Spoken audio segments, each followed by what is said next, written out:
सम्मानित नागरिकों नमस्कार। मैं प्रवीण मिश्रा आप सभी के समक्ष उपस्थित हो गया हूं और आपसे बात करने के लिए आया हूं बागवानी के बारे में।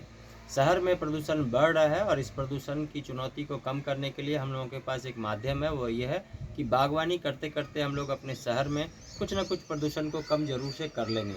जहाँ एक और हम लोग कंपोस्ट बना सकते हैं, बायो एंजाइम बना सकते हैं, वहीं दूसरी ओर अपने छत पर यदि थोड़ी बहुत हरी सब्जियों को उगाकर अपने किचन तक पहुँचाने में सक्षम हो जाए तो समझिए कि शहर का प्रदूषण कम होना शुरू हो जाएगा। लेकिन यह कहना बहुत आसान होता है, करना काफ़ी मुश्किल और चुनौतीपूर्ण कार्य है। खास करके बहुत सारे बागवानी के जो मित्र हैं वो ये बताते हैं कि सर्दियों के बाद अब गर्मी की शुरुआत हो चली है, तो अब क्या कुछ करना चाहिए बागवानी के लिहाज से। यदि हम लोग पहले से ही चुनौतियों को ध्यान में रखें और उन चुनौतियों से संबंधित जानकारी के साथ साथ अपने आप को अपडेट कर लें और आने वाले समय के लिए तैयारी कर लें, तो हमारी चुनौती और कम हो जाती है। खास करके यदि हम अब बात करें तो गर्मियों के समय में क्या कुछ करना चाहिए एक बागवान को, इसी के बारे में अभी एक बातचीत चलेगी।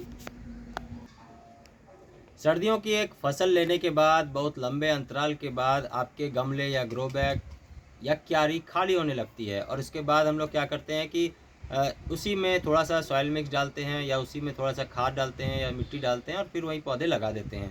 जबकि यहाँ पर ये कहना होगा कि आपके पौधे का जो अपनी ज़रूरत है, पौधे की ज़रूरत है, वो अलग अलग है। तो अब गर्मियों के फसल की जो ज़रूरत है वो अलग है। तो इन सभी चीज़ों को समझते हुए हम लोग बात करते हैं कि सॉइल मिक्स क्या होना चाहिए गर्मियों के फसल के अनुसार। अब इससे आगे की जो बात है वो हम लोग करेंगे, लेकिन आपको एक जगह और रोक रहा हूँ और बात ये करना ज़रूरी है कि सॉइल मिक्स तैयार करने से पहले जो हमारे गमले खाली हुए हैं उन गमलों को किस तरह से हमें ट्रीट करना चाहिए या उनको क्या और इंतजाम देना चाहिए, इसी के बारे में अब जानकारी दी जा रही है। सर्दियों के बाद जब गमले खाली हो जाते हैं तो गमलों में से जो निकली हुई मिट्टी है उनको इस तरह से निकाल कर कम से कम 1 से 2 दिन तक धूप दिखाना चाहिए।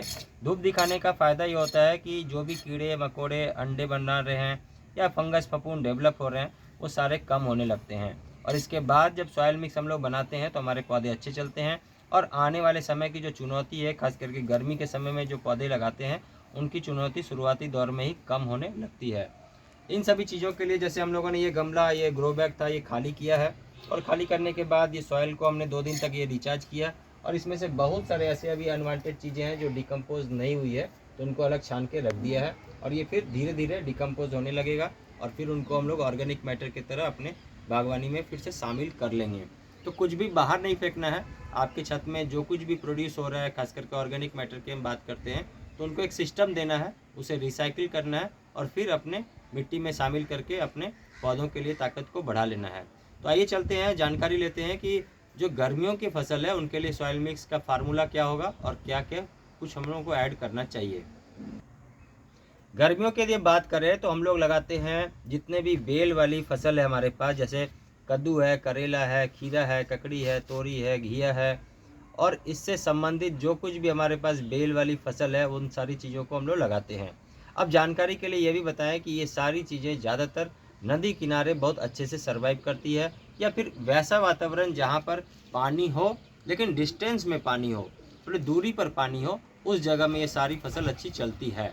तो हम लोगों ने इसे ध्यान में रखकर इसकी ज़रूरत को समझा और इस ज़रूरत के अनुसार एक सॉइल मिक्स का फार्मूला बनाया, जो कि अपने प्रैक्टिकल के दौरान जब यूज़ किया तो काफ़ी कारगर है।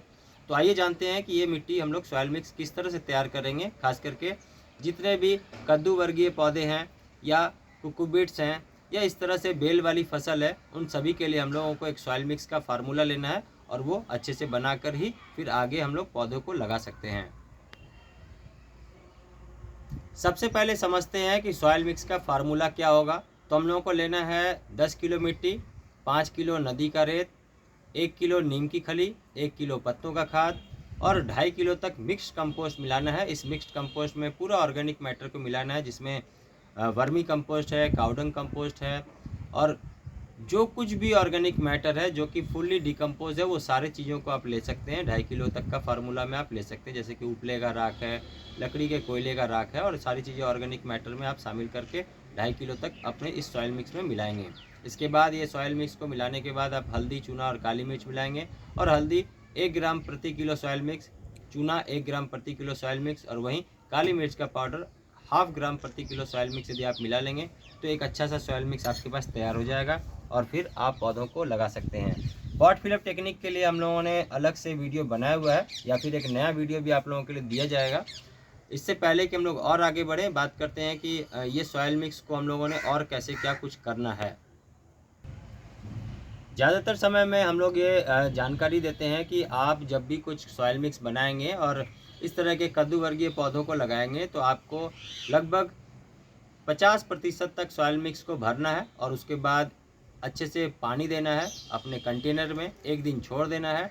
दूसरे दिन हम लोगों को सेंटर पोजीशन में कट करना है और वहाँ पर कोकोपीट और वर्मी कंपोस्ट मिक्स करते हुए एक जगह बनाना है जिसमें 2-3 इंच का गहराई हो, और फिर अपने बीज को वहाँ पर प्रत्यारोपित कर देना है, बीज को वहाँ पर सिस्टम दे देना है। बीज इस तरह से इंसर्ट करना है जिससे कि जिस साइज़ का बीज होगा उससे 3 गुना ज़्यादा डेप्थ में बीज को डालकर हम लोग पौधों को लगाते हैं शुरुआती दौर में, जब हम लोग बेल वाली फसल को लगाते हैं। या फिर आप इस तरह से किसी पॉट में पहले से ही बीज डालकर पूरा अच्छे से पौधे उगा लेंगे। स्वस्थ पौधा यदि होता है तो पूरे रूट बॉल के साथ इसे शिफ्ट करना होगा। आगे की जानकारी में हम लोग पूरा सिस्टम को दिखाएंगे, कोशिश करेंगे कि ये कैसे कैसे हो रहा है, ये सारी चीज़ें आप तक पहुँचाई जाए, और इसके बारे में और आगे भी वीडियो अपलोड की जाएगी। आप लोग ध्यान से देखिए और समझने का प्रयास कीजिए। अब बात करते हैं कि बागवानी के लिहाज से यदि गर्मियों के समय की बात करते हैं तो काफ़ी गर्म और शुष्क मौसम होता है। आप अपने छत पर ये ध्यान रखें कि छत पे वो सारी चीज़ें लगाएं जिससे कि वहाँ पर एक अनुकूलित वातावरण हो सके, और पौधों के चलने के लिहाज से वहाँ पर लगभग 25 से 35 डिग्री तक के बीच का तापमान हो, जिससे कि पौधे वहाँ चल सकें। और दक्षिण की दिशा में और पश्चिम की दिशा में कुछ न कुछ ऐसा धूप को रोकने का कुछ प्रिवेंटिव उपाय भी करना चाहिए जिससे कि गर्मी के समय में पौधों को बहुत ज़्यादा नुकसान ना हो। और इसके अलावा गर्मियों में और भी बहुत सारी चीज़ें एहतियात बरतने के लिए है, जिसके बारे में और आगे की जानकारी में दी जाएगी। आज जुड़ने के लिए बहुत धन्यवाद आप सभी का, और पुनः मिलेंगे नई जानकारी के साथ। तब तक बहुत ध्यान से रहिएगा। Thank you very much, take care, नमस्कार।